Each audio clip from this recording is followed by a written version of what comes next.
La salicorne, le haricot de la mer, c'est l'un des noms vernaculaires donnés à cette plante maritime.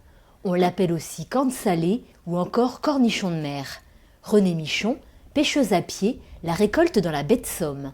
Cette annuelle pousse à l'état sauvage dans l'estran, arrosée par l'eau douce de la Somme et immergée par la mer. Chez nous, la salicorne porte le nom de passe-pierre. C'était après la Saint-Pierre qu'on coupait la salicorne, c'est pour ça que ce nom lui a été donné. C'est une plante annuelle qui se cueille fin mai jusqu'à mi-septembre. La salicorne pousse sur l'estran. Dans la baie, ce ne sont que des plantes sauvages. Il n'y a rien de cultivé.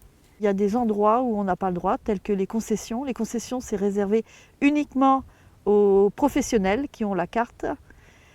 Autrement, vous avez le droit de cueillir de la salicorne partout, à la limite de 500 grammes par jour.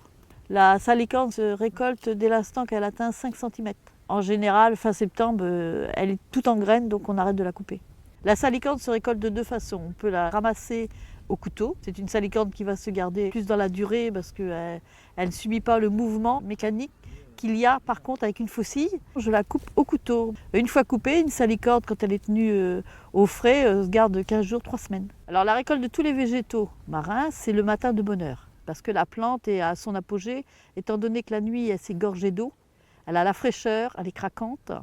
Donc on l'accueille avant que le soleil se lève. Elle est très parfumée en goût, très iodée.